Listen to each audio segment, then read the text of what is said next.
Welcome everyone to ADMA's Martech for the Modern Marketer webinar, where we'll have the opportunity to hear from marketing technology experts who will be providing insight on how marketing leaders use technology to drive results in today's environments. I'm Kelly Tagalan. I'm ADMA's Education Manager, Curriculum and Operations, and it is a pleasure to be hosting you today. In the spirit of reconciliation, ADMA acknowledges the traditional custodians of country throughout Australia and their connections to land, sea, and community. We pay respect to their elders, past and present, and extend that respect to all Aboriginal and Torres Strait Islander peoples here today. Today's 1-hour session covers a detailed discussion on best practice when selecting and auditing your marketing technology. We will also discuss some important factors to consider with regarding your budget, driving ROI, and managing your technology investment, and importantly, skill set and considering capability. We will even be providing a sneak peek into what to expect from our brand new ADMA IQ Marketing Technology Certificate. Before we get started, we will kick off with a poll. We'd like to understand where you are in your Martech journey as an audience today. Now, while you're taking a moment to answer that, let me tell you how questions will work today.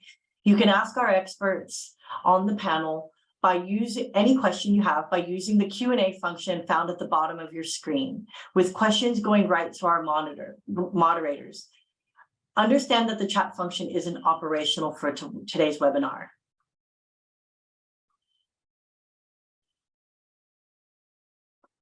So, it looks like many of you are currently looking at revising or implementing a Martech stack within your business, which means you're in the perfect place. And, speaking of kind of diving in and getting started, I think it is time that I hand things over to our CEO, Andrea Martens.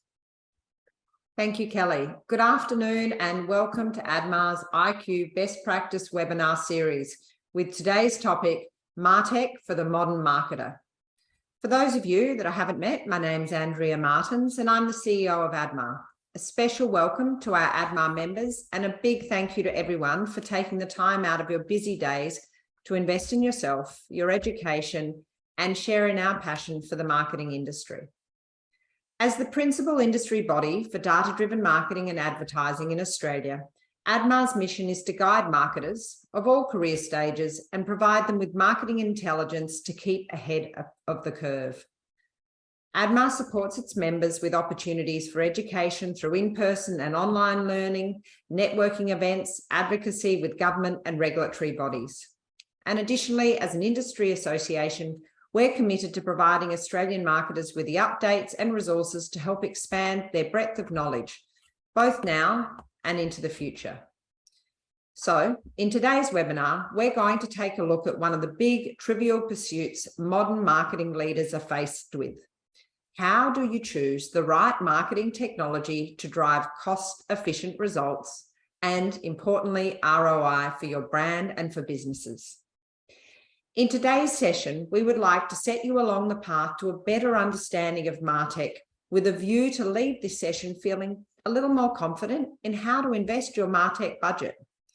There is no better time than the beginning of a new financial year to review your systems and processes, including taking stock of your current technology stack and assess if it has what it takes to help your team achieve the goals for FY24. So we have invited 3 ADMA industry expert marketing technologists to provide their view on the current marketing technology landscape, what the role of marketing in this space looks like in FY24, along with their advice on how to get the most out of your marketing budget. We will also give you a sneak peek into the new ADMA IQ Marketing Technology Certificate, which is launching next month. So let's get started. I'd like to provide a warm welcome to our industry experts and marketing technologists, Michaela Aguilar, Satya Upadhyaya, and Gemma Anderson. Michaela is the head of business partnership ecosystem at APAC Acoustic. Michaela's previous roles were agency and services side, including Havas and 2 Datafish. Michaela has a long-standing relationship with ADMA through teaching and advisory, and also as an ambassador and a mentor for women in data. Satya is the partner and chief Martech officer at Lucian, and over the past 15 years has held marketing capability and operations role with Accenture, The Star, Tabcorp, NRMA, Bankwest, HSBC, Citibank, and NAB in Australia. Now, over his professional journey, Satya has championed taking businesses on the transformation journey from the present state to the future state, building target operating models with the understanding of business problems, and importantly, connecting the dots across people, process, and technology, campaign orchestration, and decisioning engines. Both Michaela and Satya will be co-instructing the new Marketing Technology Certificate. Gemma Anderson, Marketing and Creative Services at Hack Digital. As a transformative marketing executive, Gemma has dedicated her focus to helping organisations rapidly mature their marketing practices and driving important measurable revenue growth from digital channels and technology. So thank you all for joining me today and our audience for today's session. Now, I think a great place to start today's discussion is to take a look at how has marketing technology evolved to where it is today. We all know that over the last decade, we've seen marketing technology landscape steadily increase in terms of the number of vendors on the market, the number of options available to marketers. Can you speak to how you feel this increasingly complex selection of technology has impacted the ability for marketing leaders to fulfill the objectives that they have? So I'll start with you, Michaela. Super. Thanks, Andrea. So a little fun fact about myself, I'm older than the internet, and I have worked for over 35 years in digital and technology. So I can say about myself, I have seen a lot. So what I have observed over a long time is the growth of tools and software and licensed product in the Martech space. And I have to say only a few were game changers. So there is really a lot of overlap between all those little apps and tools that crop up every now and then. And the growth is just exponential over the last, I think, 12 years. So looking at the situation and the privacy laws and cookie deprecation, what has really happened? Marketers have not done a great job using that technology for their campaign work. So everything that's happening around privacy and cookie deprecation is really a result of us thinking that technology is the silver bullet, and it is not. So this is really an amazing opportunity for us to review the stack and think about how can we do better and connect more meaningful with our consumers. So I'm personally excited about the opportunity of cookie deprecation and privacy laws. Fantastic. And I think that perspective of really using technology as an enabler rather than a silver bullet is absolutely key. Gemma, I'll hand over to you for your thoughts, please. Thanks, Andrea. It used to be a lot easier to stay up to date with what was possible. You know, if you just attended a few conferences, a little bit of desktop research, and just generally being attentive to what was happening, you could ensure that you were being relatively current about what the possibilities were. That's no longer the case. Where this is challenging is that as marketing leaders, you need to be current with what is possible. That doesn't mean understanding the name of every single vendor that's out in the market. We've all seen the lists of those, like bless anyone who's got the memory to remember all of those. But you need to understand how technology can be used to address your objectives. Otherwise, you might find yourself in this position where you're just banging your head against a wall that technology could smash through. And you've got to realize that you can't be expected to know everything. Like, you can't shoulder that burden. You'll go crazy if you do. But the reality is that marketers need to better understand the limits of their knowledge and acknowledge that, and know when to hire specialists, hire an agency, or seek training for yourself. I think understanding those limitations and understanding what mechanisms or what combination of mechanisms will help you get there is really important.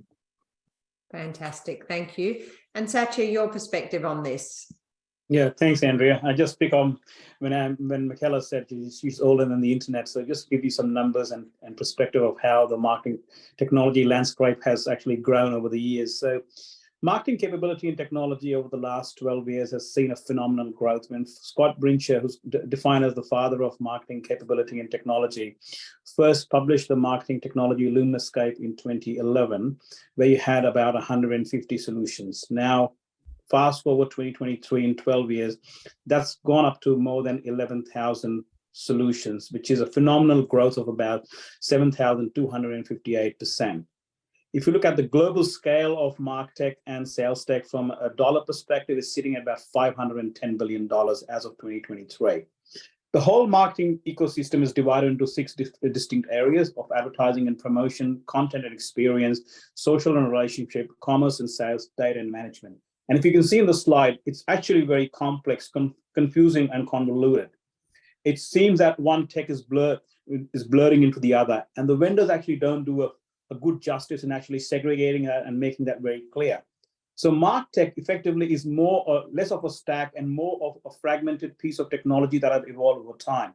If you look at ExactTarget was taken over through a merger and acquisition with Salesforce, Marketo with Adobe, Silverpop with IBM, and then again is split. So what is required for marketers and CMOs and senior leaders is really to cut through the noise and understand what is the right tech that you need for your customer engagement to solve your business problem based on your customer journey, your marketing activity, or your management requires for workflow, project management, asset management, or digital flows. So the key is that where you are, where you want to be, and what's going to get you there.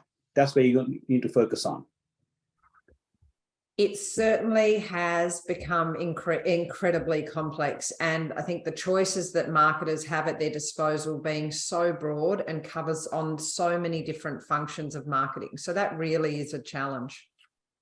With all of that complexity in mind, what advice do we have for our marketing leaders looking to develop their Martech skills and capabilities, or at least having the ability to be competent and confident in making technology complex decisions? So Michaela, I'd love your perspective on this, please. Thank you. Yeah, there are really a couple of very important aspects. So first of all, a marketer needs to understand the customer journey and how to map the customer journey against technology and the capability of technology to reach out in various channels, as well as understanding how do I activate this journey campaign within the constraints of privacy laws and compliance. So that means, which is fairly new to marketing, we also need to heavily involve the legal teams and take them on the journey to actually understand what does this mean and what is digital today, you know. So as you know, when I've worked in this area for a long time, and I was a marketer for a long time, and I sum it up with saying the party is over.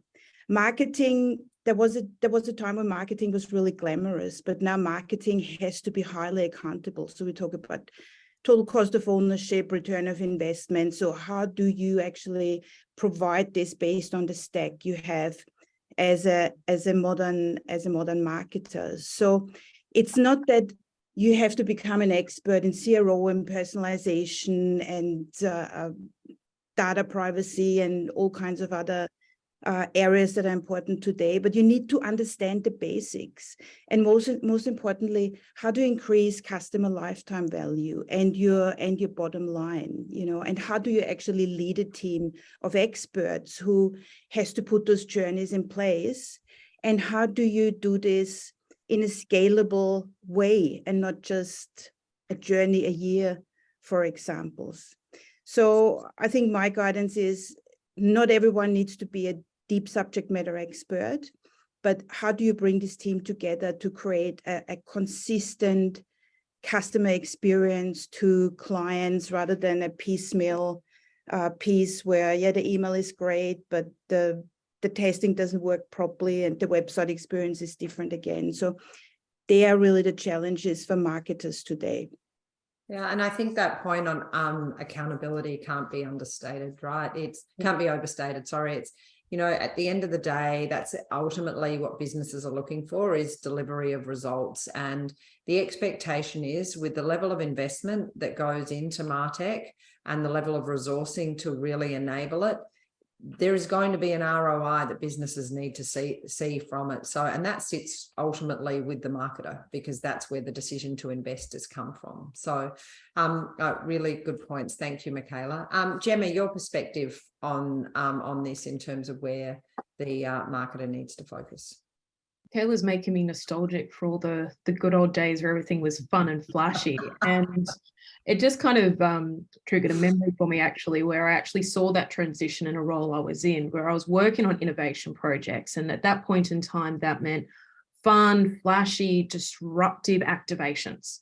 And that's where I was spending my time, looking at crazy creative ideas. And then within a period of 12 months, I was looking at system architecture, journey maps, and looking at tech specs and talking to legal and cyber. And it was such a interesting transition that happened super rapidly. And the reason I call that out is because when we start to think about those skills and capabilities, I think there's nothing better than on-the-job training.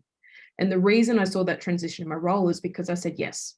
I said yes to opportunities. I put my hand up to take on certain projects, and I would encourage everyone to do the same. Take that chance, put your hand up, take a risk. If there's not those opportunities for technology projects, look at different problems that the organization is facing, do your research, identify opportunities for tool implementation and adoption, and pitch those into the business, pitch those into your leaders. Maybe don't take a risk on an enterprise grade rollout for your very first crack at this, but a lot of that innovation, encouragement of proactive ideas, like leaders love seeing that. But that said, it's very easy for me to sit here and say that that will necessarily give you those opportunities. The reality is that for a number of organizations, there is going to be budget and there is going to be role constraints, and they won't always allow you, because of the nature of your position, particularly, to do those or take on those projects. So if you don't have that opportunity to experiment on the job, then seek training. I'm a big advocate for education, because even if you don't necessarily do a particular form of a course or a certificate and immediately get opportunities afterwards, learning from skilled practitioners is never a wasted exercise for anyone in their career. I've rarely heard anyone mention that they've regretted pursuing education in any format. So I'd really sort of advocate for that approach. Yeah, thank you. And I love the say yes mindset, because sometimes learning curves can be a little scary and sometimes you may feel out of your depth, but at the end of the day, what you come away learning from it post and the value you can add to the business, but also personally your own career can be phenomenal. So I love that. Satya, your perspective on this?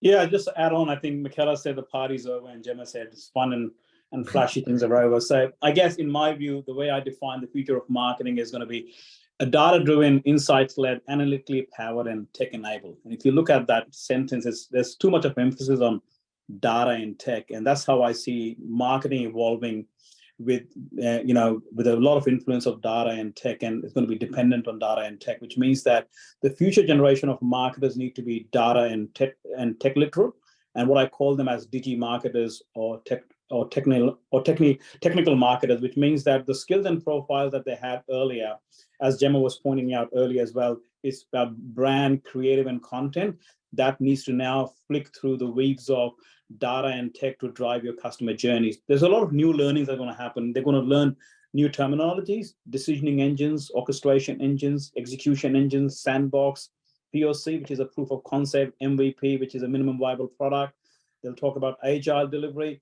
What we don't expect every marketer to really be an expert in every of those terms, but they need to understand that language, because they're going to have new friends in IT. They're going to have to work with a combination of technical conversation with non-technical audiences, how to make complex things look simple. They need to be able to have informed conversations with vendors. So I guess from a skills perspective and a capability perspective, there's a lot of upskilling required for marketers or traditional marketers to understand the technology and the data landscape that influences marketing in the future. Look, absolutely. And I think what this really brings to life is that marketing has always been, in my view, a balance between the logic and the magic.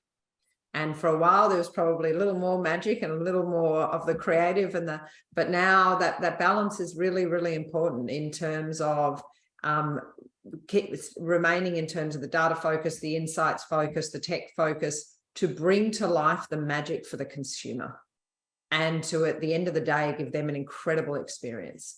So it really is still that balancing act. So I want to move on to an important question, and one that I'm sure our senior marketers in the audience are itching to get some insight on. ROI, budgets.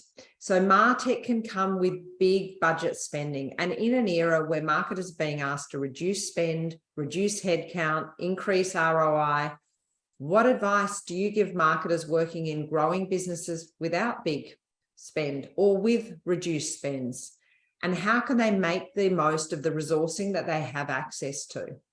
So Gemma, I'm going to get you to kick off on this one, please. Look, I think big budgets often hide a lot of wastage. You know, my very first Martech project we did on the smell of an oily rag.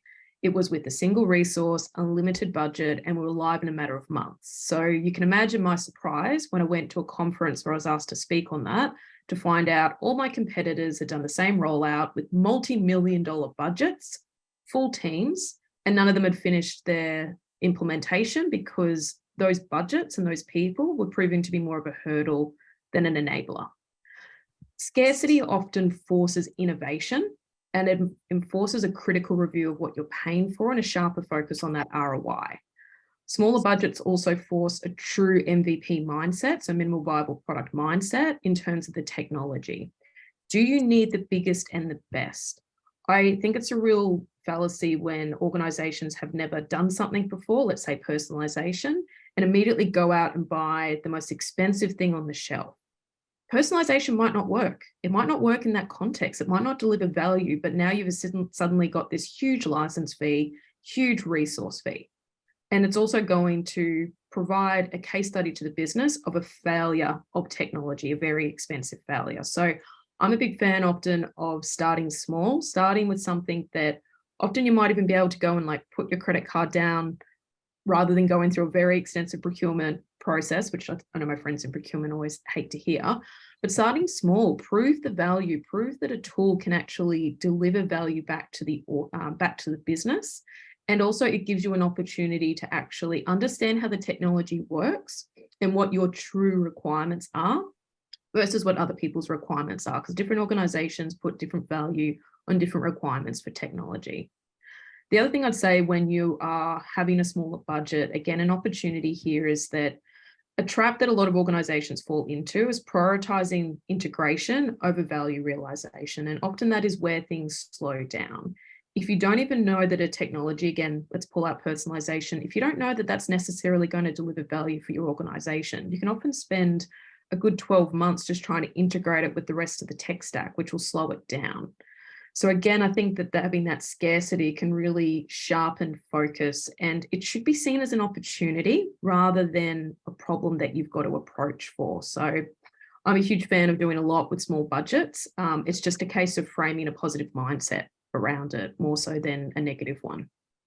I really like that opportunity lens, particularly given the environment that I think 99.9% of marketers are facing. I think that's something from a mindset perspective as well as an actual application perspective that is really, really relevant. Satya, your perspective on this? Yeah, I'll just pick up the last statement that Gemma's made. Investment to value equation is where to invest, how much to invest, and then you look at your return on investment. What I've seen in a typical Martech investment that has happened in large enterprise and corporates is that the budget has mostly been spent and the focus has been on buying the technology and the licensing. And that basically accounts for about 75% of the cost. Little has really been done about the end-to-end adoption, training, and change management. As a result of which, what we see is that we don't see the real return on investment of any of these technology investment, because the most focus that's required is not only on the technology investment and licensing and integration, but it's also about the adoption. So when we talk about total cost of ownership, it's not about the initial first year upfront cost of investment in technology, integration, and licensing, but it's also about the year-on-year cost. And you start looking in factoring factors like training, upskilling, changing the operating models, doing things differently. What also is seen within an organization is that vendor might give you a very residual upfront cost or a reduced pricing or a differential pricing for the first couple of years. But when you look at that for a 5-year term, that basically starts looking to blow up. And that's where you start looking at your budget and your ROI, you're not able to justify that. The other, in terms of deriving value from your investment, you should be looking at your customer success model, working very closely with your vendor, understanding what does that product roadmap and future looks like, what's your utilization, what's your best practices going to look like, what's the support model, do you have power users or super users, the changing in the operating model, and more importantly, how does this system actually integrate with your other legacy or heritage system that you've got? Is that going to be an extra cost? And if you factor all of that, then you exactly know what's your total cost of investment and the return on investment you're going to get in that space. It is certainly more than the monthly licensing fee. So, so Michaela, your perspective on budget and ROI. Well, I start from a different angle. So the first thing before anything is bought, integrated, decided on, businesses have to sort out the data. This is the biggest money wastage point. If you don't have your data sorted, you know, you might as well not do marketing. It's a little bit, and I've asked Andrea for permission if I can say this, it's a little bit like when you go out in the morning to work, you put on fresh underpants. That is the same thing with your data. Data is your springboard to successful marketing. And unfortunately, what very often happens is businesses like to buy the new shiny tool, the new app. You know, there is this fear of missing out idea amongst businesses, you know, and you just look at the PowerPoint and it all looks great, but you know, does this really help with your use cases?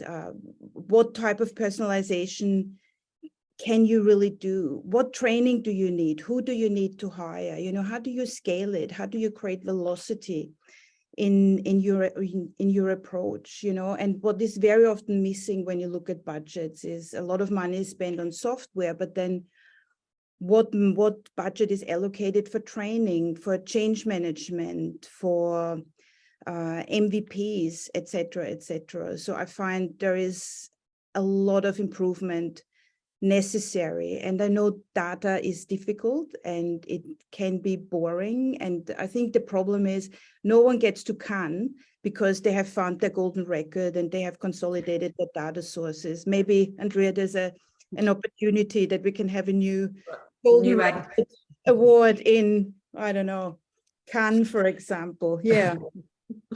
Absolutely. Look, I think this is the reality is, though, it is the data that enables all of the rest that does end up going to Cannes.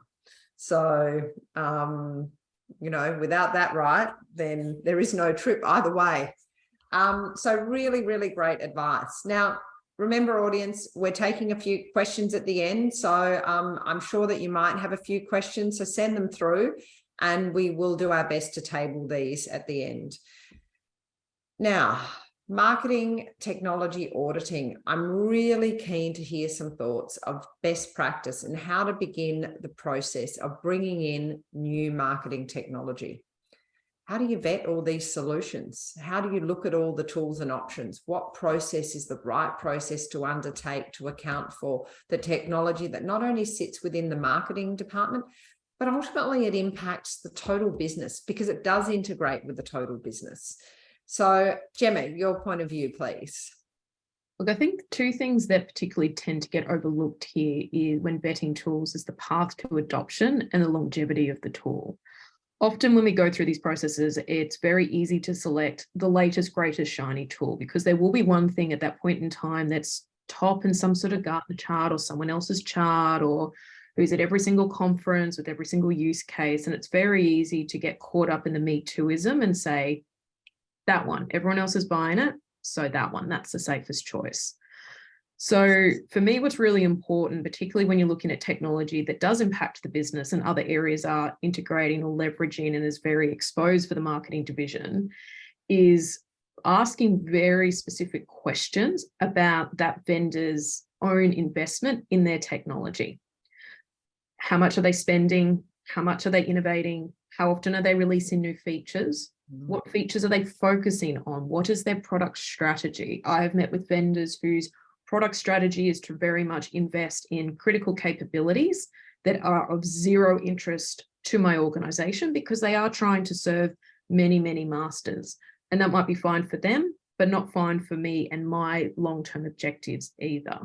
But also be very critical to make sure that they're not just over-promising and under-delivering. I have seen very many promises of features that were due to drop in Q1, but it was very unclear as to what year Q1 they were going to drop on, because I would have died if I'd kept holding my breath for them to actually eventuate. So I think that's a particular area that often gets overlooked, is making sure that if you are buying the latest and greatest, shiniest toy, that it's going to stay the latest and greatest, shiniest toy for many other years to come. But another point Michaela made there was around the lack of understanding or lack of investment often that happens in the actual adoption and the training. Thing is, vendors need to play a role in that, and many do. For a number of them, that's actually the area they specialize in, and that's actually their point of difference. They actually might not have the best or greatest, shiniest tool, but their support is amazing. Their community around the tool is amazing. And there's particular tools that are loved by the communities that they're adopted by, because they have played an active role in helping their clients become successful. So training manuals, training services, getting involved in actually helping with the training and also the support, because all of this really is about ensuring that you've got longevity. And if a tool's not adopted or its features become redundant pretty quickly, then you might find yourself actually having already built in some technical debt before you've even gotten started. Right, fantastic. Really, really good insight. Satya, your perspective on this? Yeah, I think the marketing technology auditing is very close to my heart. And even when we wrote this course with Michaela on the certificate for Martech, we cover it in great detail in module 7. And what we talk about is how do you have simplicity over complexity? So it's more about don't just boil the ocean, keep it simple. Define a few use cases and build a MVP. And MVP is a minimal viable product. And then you progress from there on. So how do you actually move from prototype to production? A few things to really be mindful of. Firstly is from a utilization standpoint. And what that means is have a stock take of what you've got. It's how it's utilized, percentage of what is utilized, percentage of what is not utilized or underutilized, and ask the question, why? When you ask that question, why it's underutilized, it could be because either the tech functionality is not compliant with your business needs, or it could be the people, they are resistant to change. So you need to have some strategies around how to basically do change management. Michaela talked about earlier from a data standpoint, how's your data pipeline looking? How do you actually pull the experience layer over the top, over the data layer? Do we have all the required data points? If they're not available in your system, which system are they actually coming from? How does that integration work? What's the frequency of data coming through? Is that the latency of data in terms of batch and real time? You need to consider that. And then to finish it off from a technology standpoint, you need to flag your disconnect. And that's where when you have that robust conversation with your tech vendors, what's the functionality overlap? What you'll see most of the time is that technology is bought by different parts of the business really to do similar things. So if you take stock, it could be a possibility that within an organization, you've got 5 different pieces of technology kit doing the same function. So where do you consolidate? Where do you eliminate? That's what you're going to look at. And all these decisions traditionally have been rational, right? Or actually has been based on speculation and assumption and gut feel, where now it has to be done through hard facts. So fact-based decisioning is very, very important. And Michaela pointed out as well, and just to reiterate, don't be encouraged by your next door neighbor in terms of the FOMO, fear of missing out. Every organization is on a different journey which you're not across in terms of what your future vision is. So you buy based on what your future vision is. And I could say that, it's very easy to buy a helicopter, but it's really difficult to find a parking space and finding the funds to really have a maintenance of that on a monthly basis.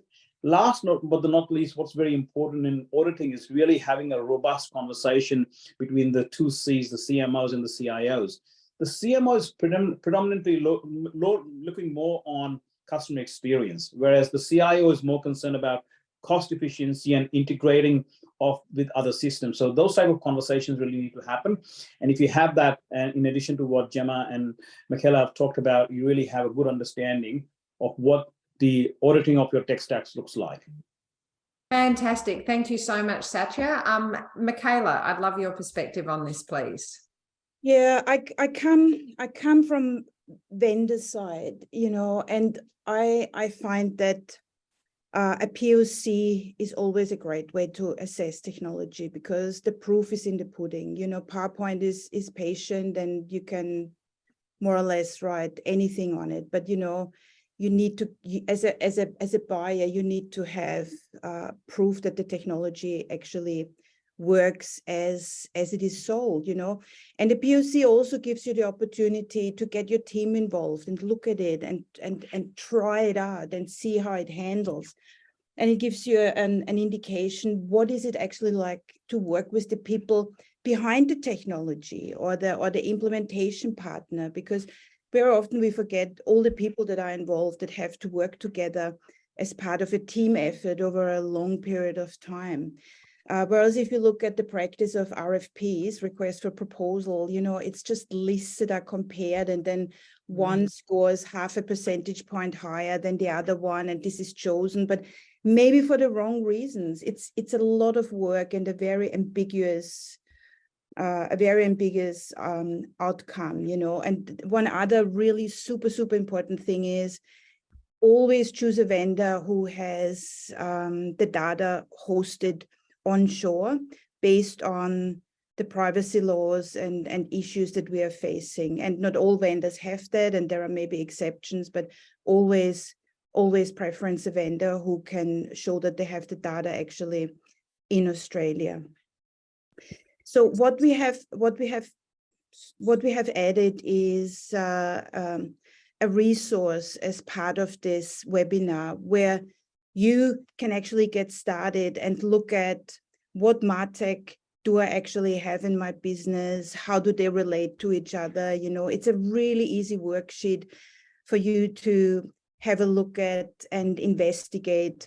What is the landscape of Martech within your organization? How does it hang together? What are you using it for, etc. And you will see very quickly that it is actually complicated, but it's a really great starting point.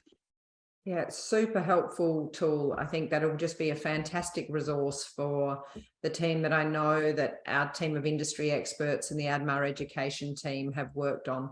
And I know that the audience will find it helpful in terms of thinking about how to start those conversations to have with the right teams. And that proof of concept, that next step beyond the RFP, it just brings home the practicality. It makes it real. And it's really, it's not until the teams feel that it is real and actually starting to implement and starting to see what the potential is and what it's not, that the issues may come to light, and better to find that out before than after signing up. So absolutely. So we've touched on the Martech certificate throughout our discussion today. Can you please give the audience an overview of what does the 10-week ADMA Martech program encompass, and what a certification will look like at the end of the course? Michaela, over to you. Yeah, so I maybe start out by saying thank you, Andrea, that you shared this sentiment that we need in Australia a Martech certificate. So great minds think alike.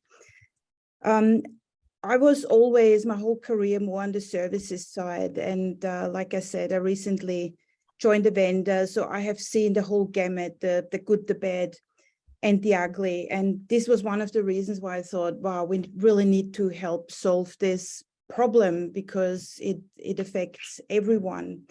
So when we created this Martech certificate, I'm really lucky that I could rally support from many of my industry friends, like Willem Paling. He will talk about AI. Billy Loizo, he will talk about data and golden record. Aris Keener, so he has previously worked at Westpac and CBA and has done massive implementation. We also have in there Tim Armstrong from Nova, Cam Strone from Southern Cross Stereo. So in those 10 weeks, in every lecture, you will actually have an industry expert talking to the topic that we are addressing in the module, and you will have the opportunity to ask difficult questions that you usually can't ask. And I'm very proud of that, and that makes it very valuable and will expand the network and knowledge. The certification itself will be based on your business. So you will actually walk away with an applicable piece of work that you can present to your senior leadership team or to your C-level. That is like an audit and assessment and possible changes to your current Martech stack. And you will also be issued with a certificate that you can post on your LinkedIn profile. So overall, brand new course, only one in Oz, very relevant for our region, and very excited to do this with my friend and colleague Satya. I love the practical nature of this course. It really is something then that every participant will be able to walk away with something they can apply to their business. And I think that's where for me the real value is. It's feeding in from all these different industry experts, obviously yourself and Satya, but then also the different guest speakers you have along the way, and just really then being able to inform a plan that the course participant can take away. So it really is fantastic. Satya, I'd love your perspective on this as well, please. Yeah, thanks, Andrea. And thanks, Michaela, for the wonderful introduction to the course. You just absolutely done justice to what we've actually worked on. In my view, the certificate course is really unique in Australia, because what I believe is there's nothing like this quite in the industry by any other provider. The beauty of this course, as Michaela said, is developed by industry practitioners. So what you get is a three-sided approach. One is you get advanced reading course material, which is normal for every educational provider to provide, but you also get every week to listen from a local industry expert who's an SME on the talk area that we talk about. And then to finish it off, you have myself and Michaela and a live discussion to go more deep dive in understanding and having some curly questions to understand what we read, what we've listened, and what that future is going to look like. Traditionally, we've seen a lot of marketing courses being focused on brand, creative content, and digital, but there's nothing such for marketing technology. And Andrea, as you said, what does someone who actually enrolls in this course for the 10 weeks, what do they get? Week by week, they understand a deeper understanding of the different facets of marketing capability and technology. So starting off with how's the convergence and divergence of Martech with AgTech, what's the impact of privacy? You start looking at the different aspects of the marketing data types that you've got and how does it actually interact with your experience, the tech buying process, what does it need for a marketer or a senior person to make informed decisions around how to do an RFP or an RFI, what are the right questions or the curly questions you need to ask a vendor. And then to sum it up, it's more about how do you bring them new marketing org in the realm of data and tech, what skill sets and profile would you need in your team, what new functions and skill sets would be required, how would you be interacting with your new friends in IT, what does the concept of agile marketing look like, how do you actually build that entire roadmap from a people, process, data, technology, and system to where you are, where you're going to be, and do that entire total end-to-end transformation. So I guess that's my take on what an individual as a participant to this 10-week marketing certificate course in marketing technology provided by ADMA. And I guess there's no other place to be providing that course from ADMA, which is the peak body in Australia, supporting the direct marketing in Australia. Fantastic. Gemma, anything you would like to add? I guess the question I'd ask everyone who's in on this webinar is, do you actually think this space is going to get less complicated? Because it's not. And look, I think this is where the modern marketer really needs to be investing in themselves to make sure they're both protecting and enabling their career. And it doesn't really matter what your role is, whether you're in a brand role or a digital role, this is a critical capability for modern marketing. Look, I'm shamelessly a big advocate for learning. And one of the main reasons I am is because you get to ask all your stupid questions in a really, really safe space by people who are experienced enough to answer them with authority as well. So I would really encourage people to look at the course and consider it because I think there's a lot of value it can add to people. I do think that value of being able to ask questions and being able to work through challenges that you may not always feel comfortable asking within your own business or not know who to ask. I think that forum and the fact that it provides that is huge. So we've covered so much ground. I can see we have quite a few questions from our audience. So we're going to select a few that we have time for. And if we don't get to your question, we'll make sure that an ADMA team member reaches out with a response. So I'm going to go first to Michaela, a question from Nat G. I'm interested to hear your thoughts on the value of human-centered leadership when it comes to Martech. Why is it important, or is it important? Human-centered leadership is a new term for me. So what is the definition of human-centered leadership? I don't want to pretend that I know everything. Is this meant around how do you lead a team? Can the person maybe clarify that? So while we get that clarification, I will, that might come up in the chats. So what I might do is, while we're holding on that, I may go to Satya. What emerging marketing technology trends do you believe will have the most significant impact on businesses in the next 12 months? And how can marketers prepare to leverage them effectively? I think one of the things that really coming up in conversations is about profile unifications or identity resolution and how do we manage that, because what we've seen is proliferation of devices over a period of time. So effectively, when we talk about real-time communication in an omni-channel platform, what we mean is by how do we actually have a connected, continuous experience across channels. So effectively, what every channel needs to be across is that the conversation a customer is having with the brand in any specific channel, and in real time being able to relay that in all other associated channels. So customer data platform, which looks at profile unifications or the golden record, and basically be able to transfer all that information in real time across all channels. That's something that's really coming up very well. The other thing being talked about is the influence of AI, and we've seen generative AI in terms of ChatGPT really displacing content and creative writing. The only word of caution I'd have here is that people should embrace AI. It's not about eliminating humans or taking them away from their job, but more it's actually going to make your life much, much easier. And AI is going to create more jobs, right? You know, someone asked that question about human, but the whole is AI is going to empower humans to do better things, what humans are really meant to be doing. Currently, we spend 80% of our time doing manual stuff and 20% of our time just generating insights that is valuable to the business. With the induction of AI in marketing, I guess that could be reversed. So anything which is mundane, repetitive, manual could actually be transferred to the AI and the machines, and man could really be focusing on their true creative juices.